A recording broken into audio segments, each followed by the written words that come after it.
Ang bibi ko. I love you! Love you, pare. Biboy! Bibo!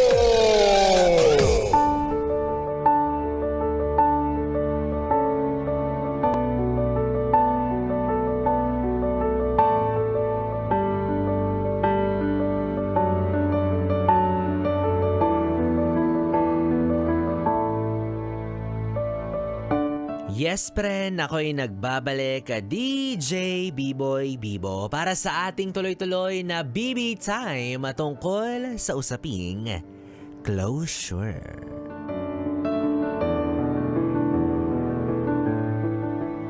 Isang uri ng diskusyon kung saan ay tatapusin na ang dapat tapusin ng dating magkarelasyon. Take note ha, tatapusin. Tatapusin, hindi na muling bubuhayin. Oo, kasi marami akong mga naririnig at kakilala ng mga ganitong eksena na kasi hodang magkikita raw sila, 'di ba? Kasi nga magko-closure na neck nyo. Ano yung mga nakikita ko sa my day ninyo na nagkabalikan kayo? Tigil-tigilan nyo yan, ha? O kasi yung iba, no, ginagawang dahilan yung salitang closure para lang magkaroon ng pagkakataon, para lang magkaroon ng rason na makipagkita sa ex nila, 'di ba? Nagsasabihin, uy, kita naman tayo sa ganito, hindi kasi ako pinapatulog ng konsensya ko, binabagabag kasi ako ng feelings ko sa'yo nung nakaraan na meron tayo, para lang naman matapos na yung relasyon na to, talagang tuldukan na natin, natapusin na natin, isarado na natin yung libro, tapos ending. Ses, 'di ba? Ang usapan closure. So bakit hindi naman kayo nag-usap? Ang balita ko nag-Netflix lang kayo sa kwarto. Nag-Netflix sa kwarto as if kala mo hindi sila mag-ex. 'Di ba? Ibang closure ang ginawa. Closure ng pinto ng kwarto. Yan ang aminin mo. Ano yan 'di ba? Yung tipong sinasabi nating latak ng huling hirit ng pagmamahalan nyo sa isa't isa, di ba? Huling pabaon. Di ba? Memory souvenir. Di ba? Bago nyo tapusin talaga yung kung anong meron kayo. Alam nyo, yan yung sinasabi ko sa inyo, di ba? Niloloko nyo yung mga sarili nyo paminsan-minsan. Kapag kayo, makikipaghiwalay kayo sa jowa nyo, tapos hindi pa naman talaga kayo totally sigurado. Hindi pa naman kayo totally nawawalan talaga ng pag-ibig sa isa't isa. Or sigurado, hindi pa kayo sigurado na wala na talagang pag-asa.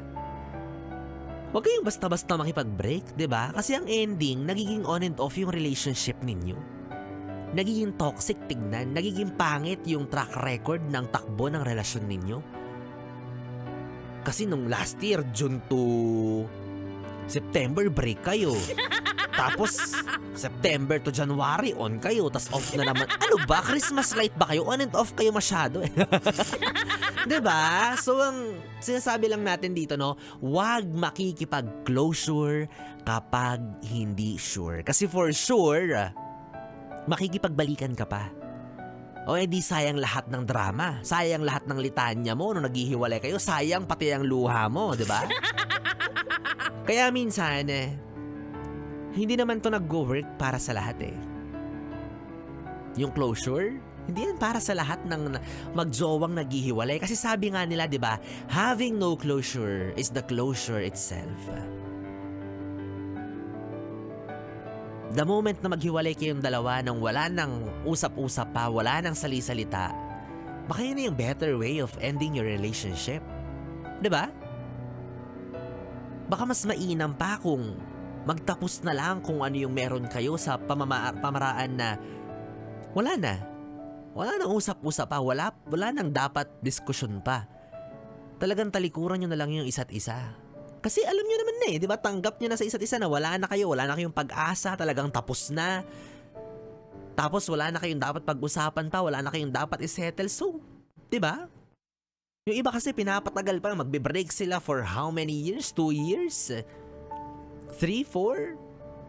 Tapos ang ending, meron pa palang bubog, meron pang latak. So for me, sapat na yung naghiwalay kayo kasi parehas nyo ng ayaw. Parehas nyo ng tanggap. Sapat na yung wala nang dapat pag-usapan pa. Sapat na yung hindi na kayo muling magkita. For some hindi ko sinasabing para sa lahat. Pero for some cases, having no closure is the closure itself. Malungkot isipin, di ba, na nagkaroon kayo ng pinagsamahan, naging masaya naman kayo sa loob ng ilang taon, ilang buwan. Pero para saan pat? Para magtsami-tsami kayong dalawa, di ba? Kung alam mo naman na hindi na para maging magkaibigan pa kayo. Kasi at some point, it might help you para mas makamove on agad. Para mas makapag-move forward agad. Kung ano man yung huling memories mo nung kayo pa hanggang sa matapos, so be it, hayaan mo na, let it go. Sabi nga ni Queen Elsa. Diba? Huwag nyo nang dagdagan ng extra drama. Basta make sure na malinaw sa pagitan ninyong dalawa na kayo ay hiwalay na. Period. No erase lunok susi. Gano'n. O diba? Kasi kagaya nga na sinabi ko kanina, mamaya, after 2 years and many more years, pamilyado na yung isa, may biglang maghahabol. Sasabihin, hindi pa naman tayo break ka. Akala ko, cool off lang tayo. Ay, siraulo siya. Siraulo siya. Ilang taon nang di nag-uusap tapos sasabihin cool off lang na yun, be. O kaya dapat, no, clear. Para malinis ang exit ninyo sa isa't isa. Di ba pwede nyo naman tapusin ng bagay-bagay nang wala nang masyadong drama, wala nang masyadong palabok pa. Tapos na, di ba? Hiwalay na kung hiwalay. Basta dapat klaro sa inyong dalawa na hiwalay na kayo para naman masabi mo sa sarili mo na pwede na ulit. Open na ulit yung puso mong magpapasok ng bagong taong mamahalin sa buhay mo. Para rin naman, no? Hindi kung kailan may bago ka ng jowa, tsaka ka lang makikipag-closure sa ex mo. Yan! Yan ang sinasabi ko kasi yung iba dyan, may jowa na't lahat-lahat, sasabihin dun sa jowa, nakikipag-closure kasi yung ex ko eh. Papayagan mo ba ako? Of course not! Why would I? Ang taray, talaga. Diba?